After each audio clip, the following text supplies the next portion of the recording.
Halo adik-adik semua, bagaimana nih kabarnya? Saya Gebi dari SDK Mater Dei Pamulang. Hari ini saya akan menceritakan cerita rakyat dari Sumatera Utara yang berjudulkan Asal-Usul Danau Toba. Simak baik-baik ya. Alkisah pada zaman dahulu kala di daerah Sumatera Utara.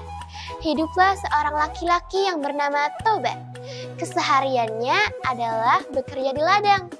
Tak jarang, ia akan memancing ikan di sungai di dekat rumahnya. Pada hari itu, Toba hendak memancing ikan di sungai tersebut. Ia berharap bisa mendapatkan ikan yang besar. Semoga ikan yang aku dapatkan nanti besar, agar perutku ini kenyang dan sisanya bisa aku jual di pasar. Gumam Toba di dalam hatinya. Harapan Toba pun terkabul.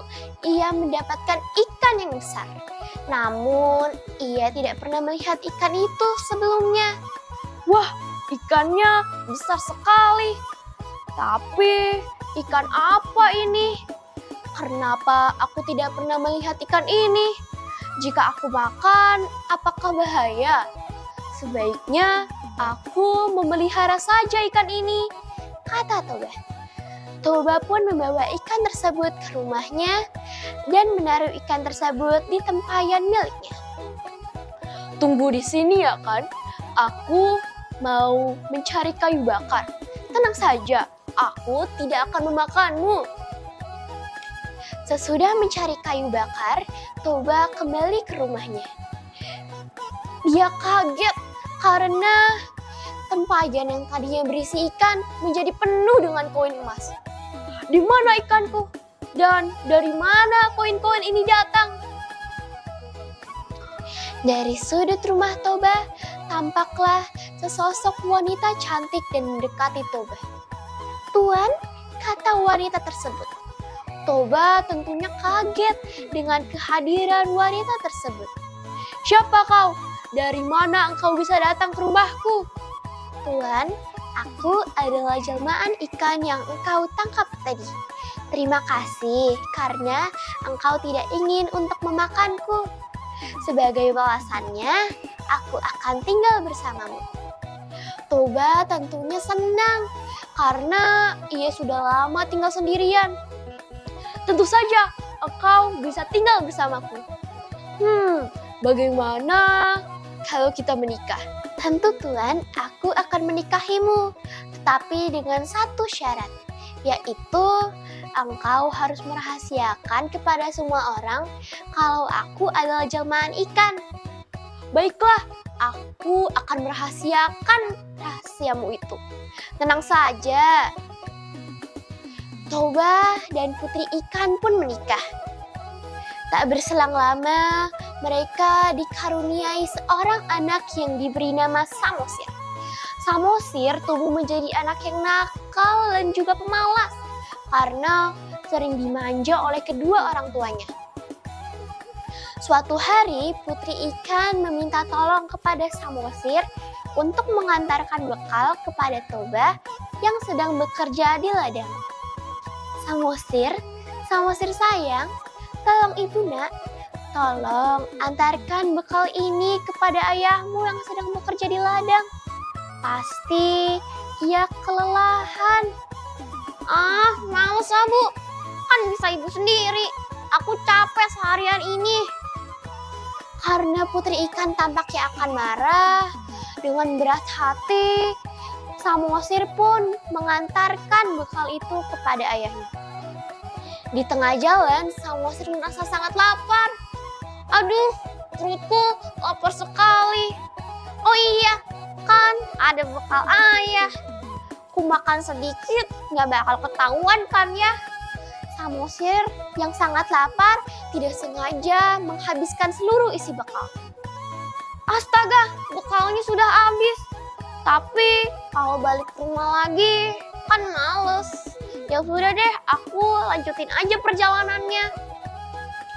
Sesampainya di ladang, Samosir dan ayahnya pun bertemu.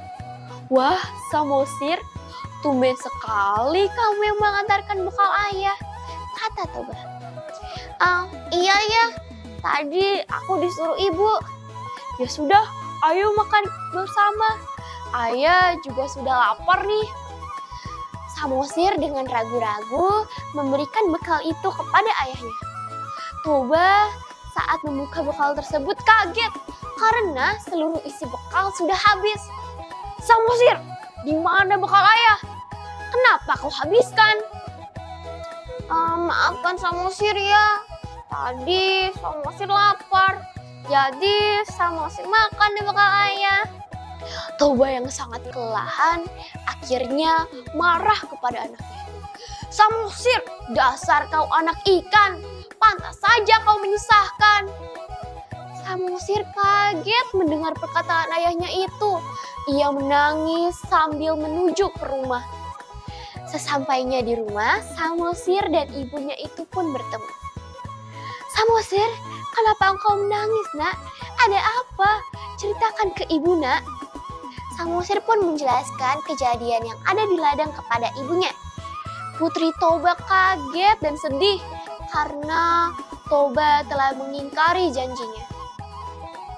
Samosir, sekarang secepat-cepatnya kamu pergi ke bukit, nak. Cepat. Samosir bingung dengan perkataan ibunya itu, tetapi ia tetap melakukan hal yang disuruh oleh ibunya. Samosir pun bergegas untuk pergi ke bukit. Putri ikan juga mengikuti Samosir dari belakang, dan tiba-tiba ia melompat ke air dan berubah menjadi wujud asalnya, yaitu seekor ikan. Tiba-tiba langit menjadi gelap, turun hujan bersama dengan petir-petir selama berhari-hari, bahkan berminggu-minggu. Dari hujan tersebut terbentuklah sebuah danau yang sekarang kita sebut dengan Danau Toba. Dan di tengah Danau Toba ada pulau yang kita sebut dengan Pulau Samosir. Nah, bagaimana dengan ceritanya adik-adik? Seru bukan? Oh iya, sebelum itu dari cerita ini kita bisa mengambil sebuah pesan moral, yaitu kita tidak boleh membuat janji kepada siapapun kalau kita tidak bisa menepatinya. Dan kalau sudah membuat janji, tepatilah janji itu dengan sebaik mungkin. Sekian dari saya dan terima kasih. Dadah!